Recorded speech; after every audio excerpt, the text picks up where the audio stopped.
আপনার ছেলে মেয়ে হলে অ্যাডনর্মাল হবে, ওটা তো আসলে ও আপনার ফিলিস্তিনের মানুষ মারে, ও আবার আপনার কল্যাণ চাই, মাথায় কি গোবর আছে? ও আপনার কল্যাণ চাইবে কিভাবে? এটা আপনি কি দিয়ে বুঝলেন? সে আপনার জানের শত্রু, সে আপনার মানের শত্রু, সে আপনার টাকা পয়সার শত্রু, সে আপনার সব কিছুর শত্রু। সে আপনাকে ঔষধ দিয়ে ভালো করে রাখবে, জীবনে কোনোদিন যেন আপনার এই হয় না, সেই হয় না, হেপাটাইটিস হয় না, কি হয় না। এ তো পাগল বানিয়েছে আপনাকে। তাই সব স্কুলের ছেলেকে স্কুলের মেয়েকে টিকে দিতে হবে, পালাক্রমে এসেছে। কত বুঝাইছে ভালো করে, এটা নিতে হবে, সেটা নিতে হবে, এটা ভালো, সেটা ভালো। বলে কত টাকা বেতন পান আপনি? এত আপনি বলছেন কেন? বল হিসাব। সম্মানিত দিনী ভাই বোন, মরণকে স্মরণ করতে পারে যে, সে হলো হুঁশিয়ার মানুষ। আল্লাহ রাসূল বললেন যে কবর জিয়ারত করো, তাহলে মরণ স্মরণ হবে। মাঝে মধ্যে কবরের পাশে যেতে হবে, বাপের, মায়ের, আত্মীয় স্বজনের কবরের পাশে গিয়ে হাত তুলে দোয়া করতে হবে এবং ভাবতে হবে আমিও এই কবরের সদস্য। আল্লাহ রাসূল বলছেন, কোন ফিদ দুনিয়া কান্নাকা গরীব, তুমি দুনিয়াতে থাকো, তুমি যেন অপরিচিত, তোমাকে কেউ চিনে না। অত বেশি চিনলে তোমার অহংকার আসতে পারে। আবের সাবেলিন, অথবা তুমি পথিক, রাস্তায় যেতে যেতে গাছের নিচে বসেছো, একটু ক্লান্ত সেই জন্য, তারপরে তুমি হাঁটতে লাগবে। এই হলো দুনিয়া। কবরে, অন্যথায় তুমি নিজেকে ভাবো আমি কবরের একজন সদস্য। হাদিস বুখারী মুসলিম। এভাবে মুহাম্মদ সাল্লাল্লাহু আলাইহি ওয়াসাল্লাম বলেন।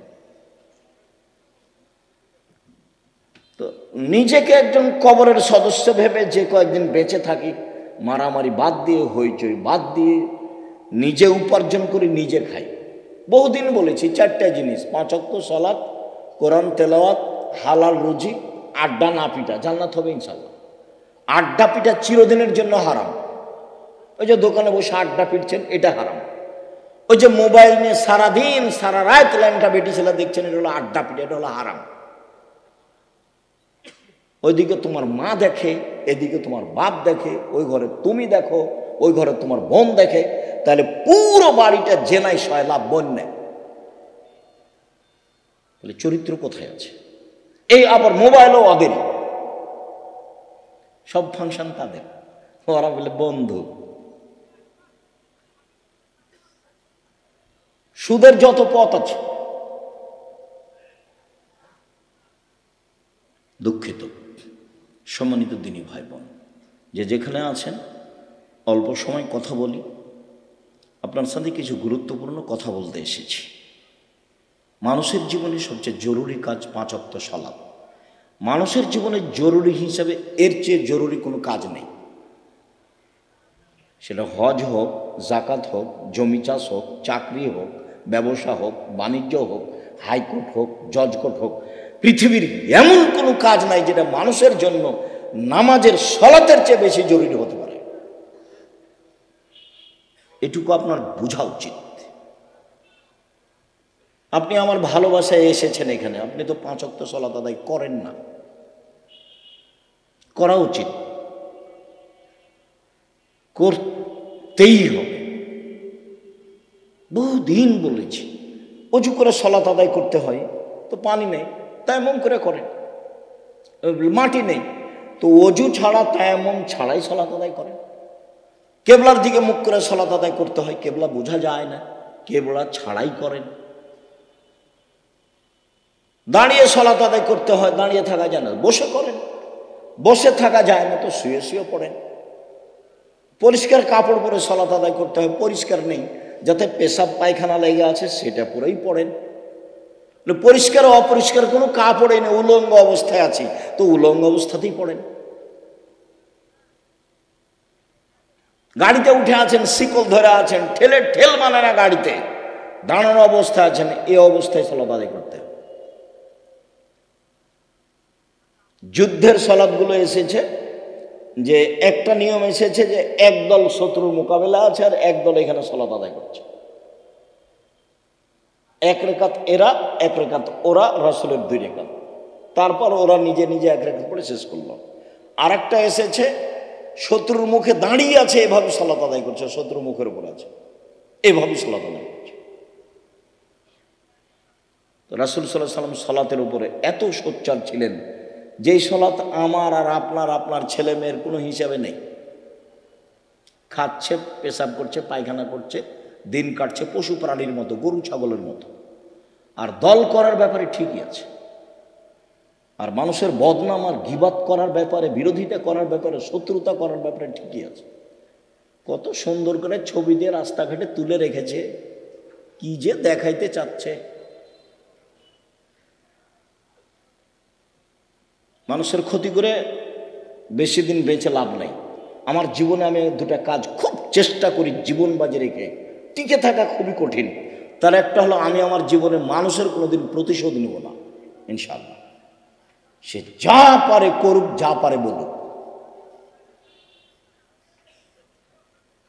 পারিবারিকভাবে হোক, জমি জায়গার ব্যাপারে হোক, সামাজিকভাবে হোক, দল সংগঠনভাবে হোক, মানুষের কোনোদিন প্রতিশোধ নেব না। আর মানুষের পিছে পড়বো না, বদনাম করবো না। আমাকে ধুয়ে ছেড়ে দেখ না কেন, ও নিয়ে আমি মাথা ঘামাই না। বলেছে হ্যাঁ আমাকে এভাবে বলবে, মানে এরকম আমার মাথায় কাজ করে না। বরং আপনাকে আমি কতদিন বললাম, কেউ যখন গালি দেয় তখন আবার বন্ধ করলে আমি আবার পাল্টা রিং দিয়ে বলি যে ভাইজান, গালি কি আরো বাকি ছিল? হয়তো বা মোবাইলে টাকা শেষ হয়ে গেছে, নাকি গালি দিয়ে নেন। প্রতিশোধ নিয়ে লাভ নাই, ওর পিছনে পড়ে লাভ নাই। আমার আব্বা বলতেন যে ছেলে মেয়ে দুনিয়াতে এসেছে ভাগ্য ছেড়ে এসেছে, তাই তাদের চিন্তা করতে হবে। আমি এখন বলি আব্দুল্লাহ, আব্দুর রহমান, আব্দুর রহিমের চিন্তা করতে, ওরা কি ভাগ্য ছেড়ে এসেছে? ওরা ভাগ্য নিয়ে আসেনি, ওদের তাকদিরে কিছু লেখা আছে তো নাকি? যেদিন আল্লাহ মানুষ সৃষ্টি করেছেন সেদিন 4টা জিনিস রেখেছেন, হায়াতাহা ও মাউতাহা ও রিজকাহা ও মাসাইবাহা। তার মরণ, তার জীবন, তার রুজি, তার অসুখ বেসুখ। করোনা লেখা থাকলে হবেই। 4টা লেখা আছে, 1 মরণ, 2 জীবন, 3 রুজি, 4 রোগ ব্যাধি।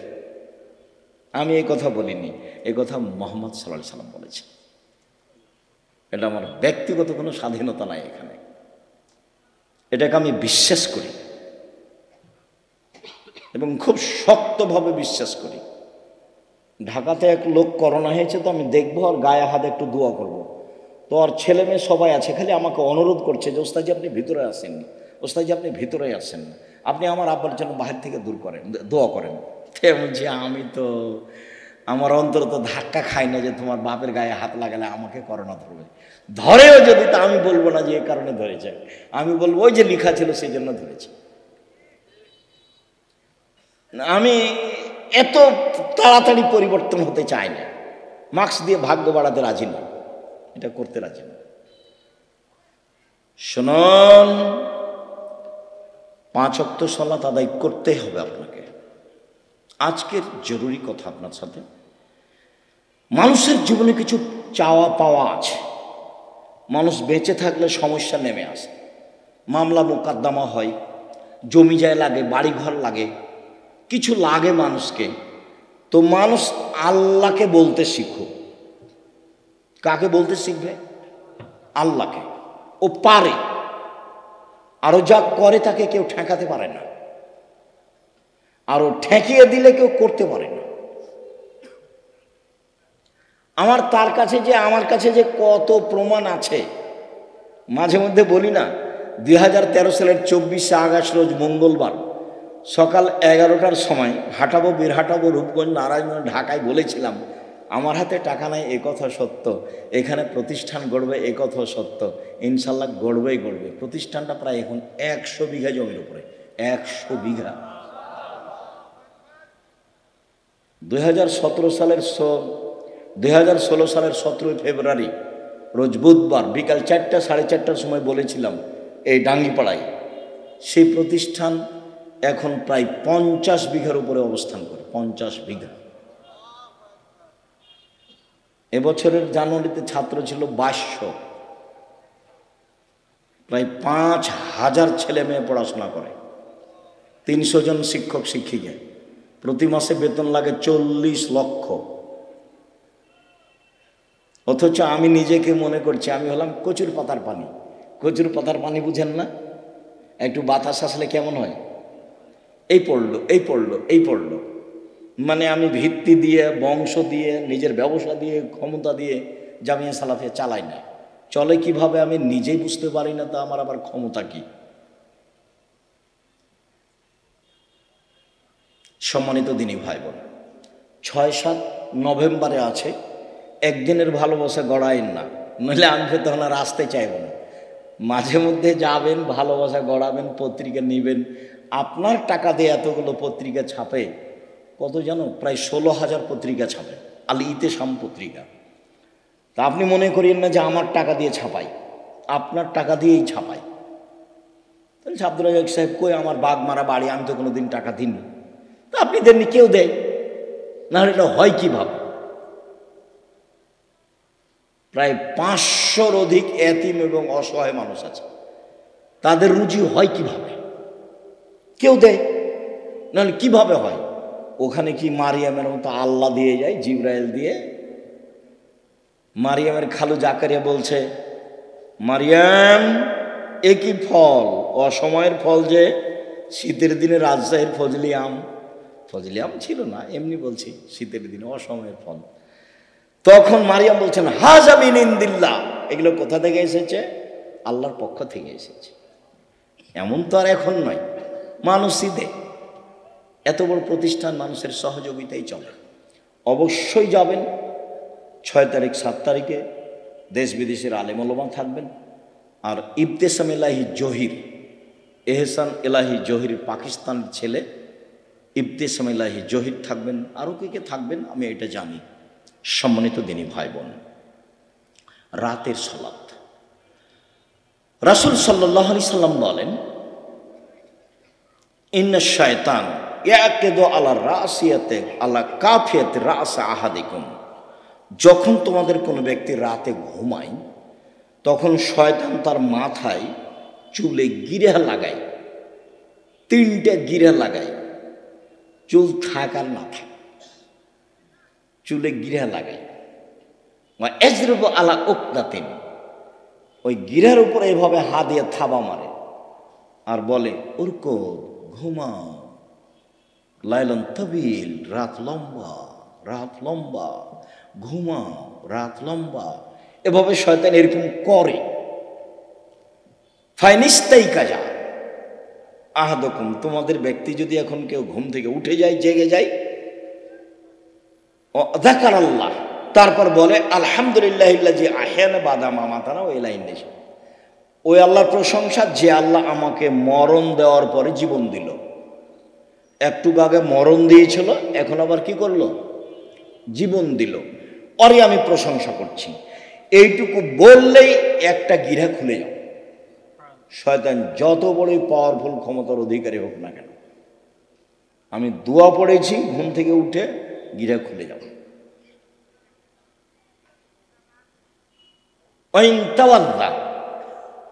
ইনহাল্লা তোদ্দা, তারপরে যদি অজু করে তা আর একটা গিরা খুলে যাবে। ওয়াইন সল্লা ইনহাল্লাত ওদ্দা, যদি সলাত আদায় করে তাহলে আর একটা খুলে যাবে। ফাসবাহা নাশিতান তাইয়িবান নাফসে, এখন এই লোকটা সকাল করবে খুব উৎফুল্ল মনে, হাসি খুশি মুখে। উৎফুল্ল মনে, হাসি খুশি মনে, দেখতে ভালো লাগবে, কাজ করতে ভালো লাগবে, প্রশান্তির সাথে সকাল করবে। ওয়াইল্লা, এমনটা যদি না হয়, আসবাহা খাবিসান নাফসে কাসলানা, তাহলে ও সকাল করবে কেমন কেমন মুখে, বিবর্ণ মুখে, কেমন কেমন মুখে, ঘৃণিত মুখে, অলস চেহারায়, 7টা 8টার দিকে উঠবে, মুখটা দেখে কেমন কেমন লাগবে। কেন? শয়তান আর মুখে পেশাব করে দিয়েছে, কানে পেশাব করে দিয়েছে। শয়তানের ক্ষমতা খুব বেশি, ক্ষমতা এত বেশি ক্ষমতা। আল্লাহ যখন বললেন এই সরে যা, আমি যে তোকে বললাম যে আদমকে সিজদা কর, তো সিজদা করলি না কেন? বলে আদম মাটির তৈরি, আমি তো আগুনের তৈরি। ও নিম্নমুখী, আমি ঊর্ধ্বমুখী, আমি কেমনে তাকে সিজদা করি? সর এখান থেকে, সর, তোর অহংকার বেশি, সর এখান থেকে, সর। তখন বলছে আচ্ছা ঠিক আছে সরে যাও, আমার একটা কথা। হ্যাঁ কি কথা? আমাকে কিয়ামত পর্যন্ত বেঁচে থাকার সুযোগ দিতে হবে। কার দাবি এটা? শয়তানের।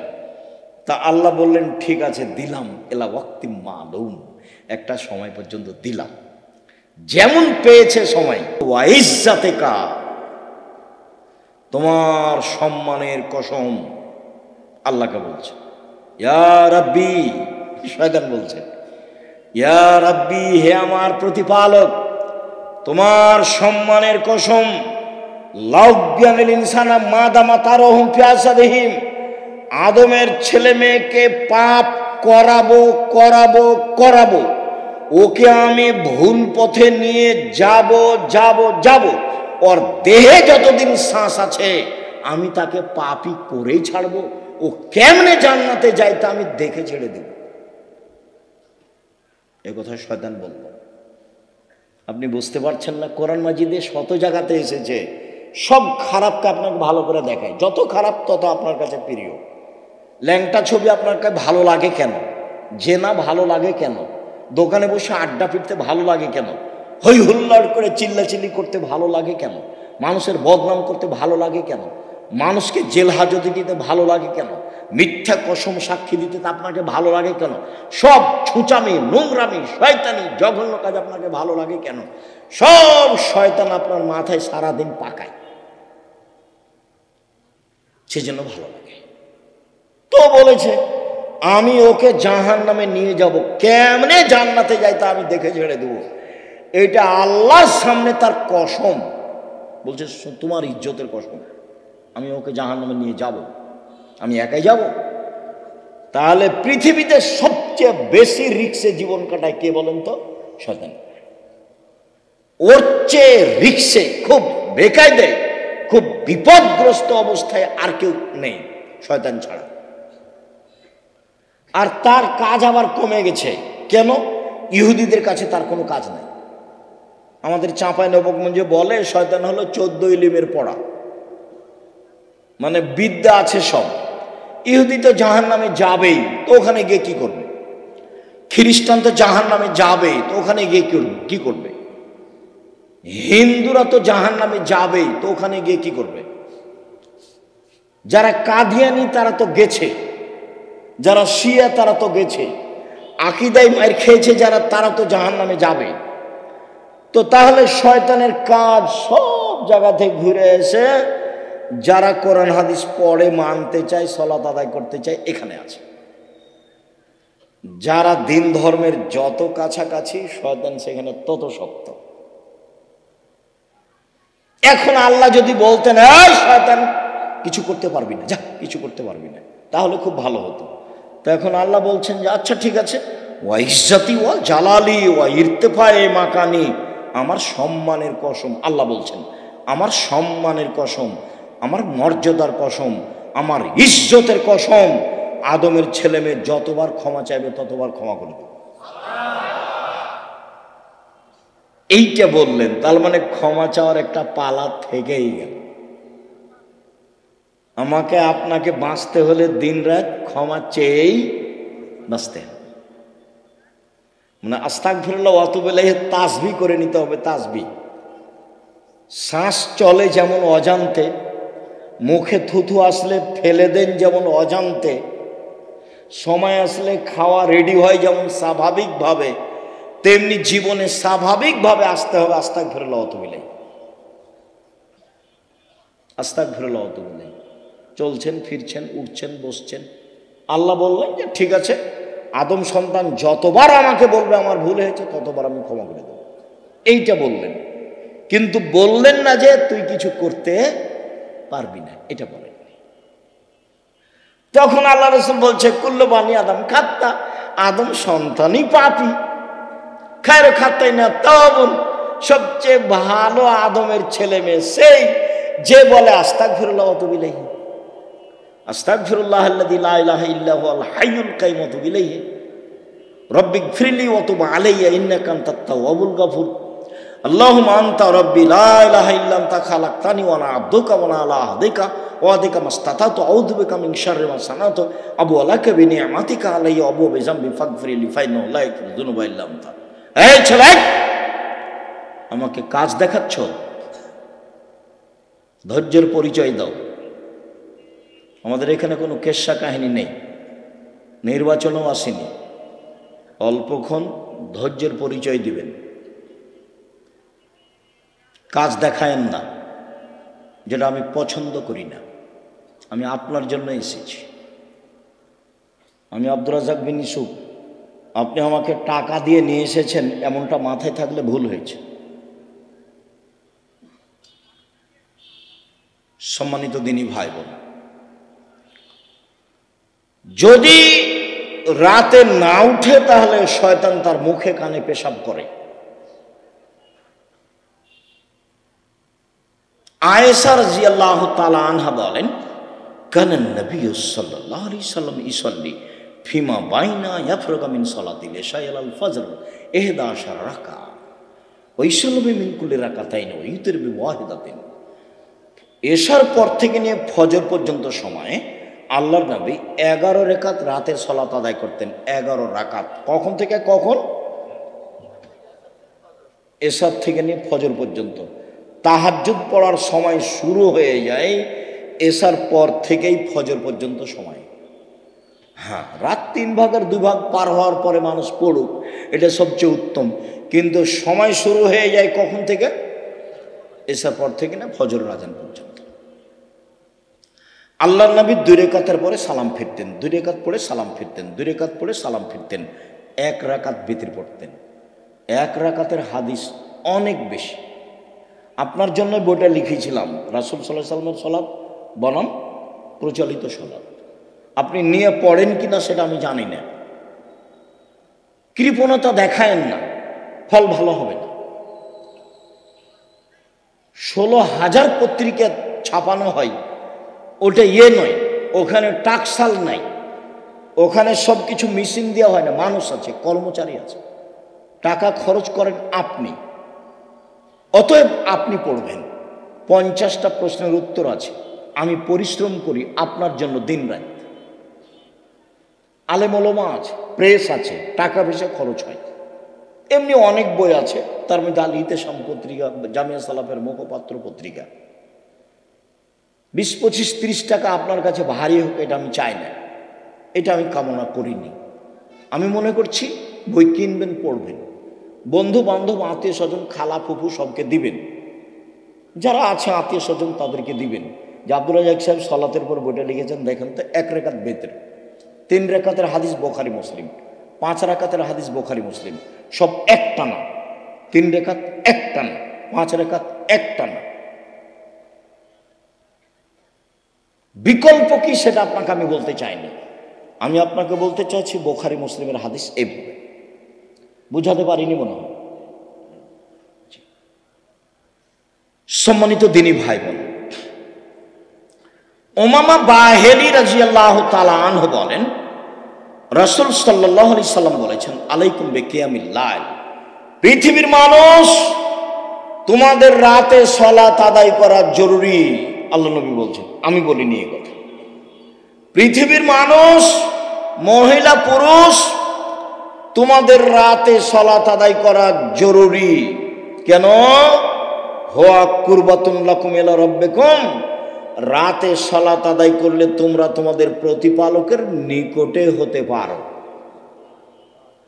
রাতে সালাত আদায় করলে তোমরা তোমাদের প্রতিপালকের নিকটে হতে পারো। 2, মুকাফফিরাতুন লিসায়াত, রাতে সালাত আদায় করলে পাপ মিটে যায়। 3, মানহাতুন আনিল ইসম, রাতে সালাত আদায় করলে আপনার থেকে পাপ দূরে সরে যায়। যারা খুব চেষ্টা করছে পাপ ঠেকাতে পারছে না।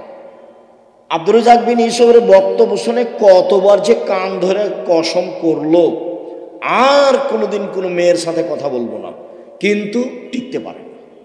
2 মাস 4 মাস পরে কথা বলে, বিড়ি সিগারেট খাবো না, তো 2 দিন 4 দিন পরে আবার শুরু করে। দোকানে বসে আড্ডা পিটবো না, সপ্তাহ পার হয়নি, পরের দিন দেখছে দোকানের সামনে বসে আছে। তাহলে বুদ্ধি কি? বহু ছেলে বহু লোক বলে আমাকে, আব্দুর রাজ্জাক সাহেব টিকতে পারি না, কোনো পথ আছে? ভাইজান আমি তো আর কোনো জাদু মন্ত্র দিতে পারছি না, পথ এটাই। তাহলে রাতে উঠে 2 রাকাত সালাত আদায় করে আল্লাহকে বলেন।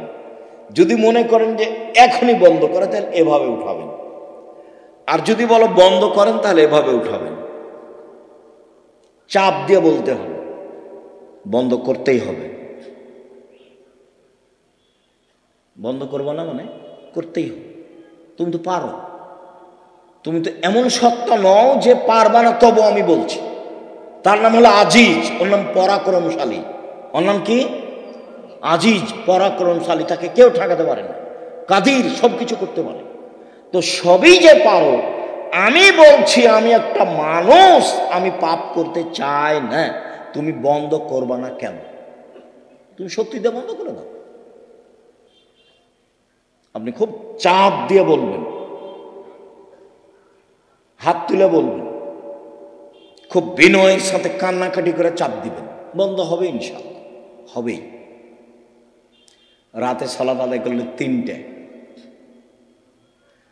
আমর ইবনে আব্বাস রাদিয়াল্লাহু তাআলা আনহু বলেন, রাসূল সাল্লাল্লাহু আলাইহি সাল্লাম বলেছেন, আকরাবু মা ইয়াকুনু রাব্বু ইলাল আবদে ফিল লাইলিল আখির।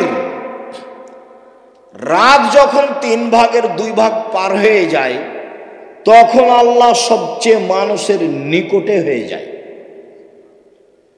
রাতের 3 ভাগের 2 ভাগ পার হয়ে গেলে আল্লাহ মানুষের নিকটে হয়ে যান। এই শোনো আমর ইবনে আব্বাস, তুমি যদি হতে চাও, এই সময়ে যারা আল্লাহকে ডাকে তাদের অন্তর্ভুক্ত হও। হও না, হও, তুমি চেষ্টা করো, তুমি হয়ে যাও, পারলে হও। এই কথা রাসূল সাল্লাল্লাহু আলাইহি ওয়াসাল্লাম বলেন। আবু হুরায়রা রাদিয়াল্লাহু তাআলা আনহু বলেন, রাসূল সাল্লাল্লাহু আলাইহি সাল্লাম বলেছেন, আনজালা রাব্বুনা তাআলা ইলা সামাই দুনিয়া হিনা ইয়াবকা সুলুসুল লাইলিল আখিরা। রাতের 3 ভাগের যখন 2 ভাগ পার হয়ে যায়, তখন আল্লাহ সপ্তম আকাশ থেকে প্রথম আকাশে নেমে আসেন। এই কথাটার খুব মূল্যায়ন করতে হবে। এই চলে, আপস কথা বলছো কেন? শরম বোধ হয় না? হাঁটাহাঁটি করো কেন? একটু লজ্জাবোধ হয় না কেন? শরম বোধ হয় না কেন? আমি তো কথা শেষ করবই ইনশাআল্লাহ। তো আপনার এত ব্যস্ততা বাড়লো কেন? আপনি একটু ধৈর্যের পরিচয় দিবেন। রাতের 3 ভাগের 2 ভাগ পার হলে আল্লাহ সপ্তম আকাশ থেকে প্রথম আকাশে নেমে আসেন। নেমে এসে বলেন, মায়াসুলনি ফাউতিয়াহু, কে কি চায়, যে যা চায় আমি তাকে তাই দিলাম।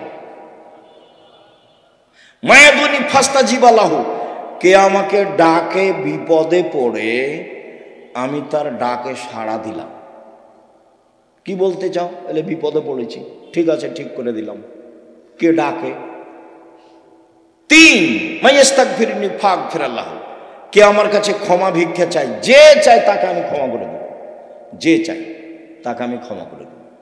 অন্য জায়গাতে বলছেন আল্লাহ তাআলা হাদিসে কুদসি, ইবনা আদম মা দাওয়াতানি রাজাউতানি, আদমের ছেলে মেয়ে শোনো, তুমি যেভাবে ডাকো আমি সেভাবে থাকি, তুমি যেভাবে আশা পোষণ করো সেভাবে আমি পূর্ণ করে থাকি। আদমের ছেলে মেয়ে শোনো, তুমি যেভাবে ডাকো আমি সেভাবে থাকি, তুমি যেভাবে আশা পোষণ করো সেভাবে আমি পূর্ণ করে থাকি। ওলা উবালি, আমি পরোয়া করি না তুমি কত বড় পাপী, তোমার ক্ষমা চাইলে আমি ক্ষমা করে দিই, আমি পরোয়া করি না তুমি কত বড় পাপী, তুমি যেভাবে ডাকো আমি সেভাবে থাকি, তুমি যেভাবে আশা পোষণ করো সেভাবে আমি পূর্ণ করে থাকি। লা বালাগাত জনবকানানা সেমায়, আদমের ছেলে মেয়ে শোনো, তোমার পাপ যদি বেশি হতে হতে হতে আকাশে লেগে যায়, পাপ আর পাপ, আকাশ যখন পরিপূর্ণ পাপ, জীবনটা শুধু পাপে ভরা। 15-16 বছর থেকে পাপ শুরু হয়েছে, এখন 40 বছর বয়স, শুধু পাপ। জেনা দিয়ে ভরা জীবন, অশ্লীলতা দিয়ে ভরা জীবন, মানুষের বিরুদ্ধে চলা দিয়ে, বদনাম গীবত দিয়ে ভরা জীবন। তোমার পাপ বেশি হতে হতে যদি আকাশ পরিপূর্ণ হয়ে যায়, আমাকে বলো, আমি তোমার পাপ ক্ষমা করে দেব। যেভাবে তুমি ডাকো আমি সেভাবে থাকি, তুমি যেভাবে আশা পোষণ করো সেভাবে আমি পূর্ণ করে থাকি। তুমি যেভাবে ডাকো আমি সেভাবে থাকি, তুমি যেভাবে আশা পোষণ করো সেভাবে আমি পূর্ণ করে থাকি। বিচারের মাঠে সব মানুষের সামনে আল্লাহ আসবেন, সব মানুষের সামনে, পুরুষ নারী সব মানুষের সামনে এসে আল্লাহ বলবেন, আদমের ছেলে মেয়ে শোনো, আজ তুমি যে পরিমাণ পাপ নিয়ে এসেছো আমি সেই পরিমাণ ক্ষমা নিয়ে এসেছি। তোমার যে পরিমাণ পাপ আমার সেই পরিমাণ ক্ষমা, তোমার যে পরিমাণ পাপ আমার সেই পরিমাণ ক্ষমা, তোমার যে পরিমাণ পাপ আমার সেই পরিমাণ ক্ষমা, যদি শিরক না হয়ে থাকে। তো বাংলাদেশের ছেলে মেয়ে তো আল্লাহর রাস্তায় শিরক করছে, স্কুলে গিয়ে তো সুন্দর করে বলছে ওমা তোমার আকাশ, ওমা তোমার বাতাস। আমি বলি না, আমার ছেলে মেয়েকে বলতে দিনি। এখনো এমন কোনো পরিস্থিতি আমার উপরে আসেনি যে আমি বলতে বাধ্য। মায়ের দুধ ছেড়ে গিয়ে বলবে ও কালিমা তোমার আকাশ, এত বড় নোংরা কথা আমার ছেলে মেয়ে বলবে, এখনো এই পরিবেশ আমার কাছে আসেনি। যার কাছে বিদ্যা নাই, যার কাছে বুদ্ধি নাই, তার ছেলে মেয়ে করুক। আপনি কেমন বুদ্ধিমান মানুষ তা আমার কাছে ধরা পড়েনি, আপনার কাছে কি বিদ্যা আছে এটা আমার কাছে ধরা পড়েনি। সবচেয়ে বদের গোড়া হলো আপনার ওই ঠাকুর। ঠাকুর হলো ঢাকা বিশ্ববিদ্যালয়ের শত্রু, ঠাকুর মুসলমানের শত্রু। যেদিন ভারত, বাংলাদেশ, পাকিস্তানের মুসলমান ইংরেজদের হাতে নির্যাতিত, সেদিন ঠাকুর ক্ষমতা দেখাই, মান সম্মানে বসবাস করে লন্ডনে। সেই ঠাকুরের গান আমার ছেলে মেয়ে পড়ে, পাগল হয়ে গেছি।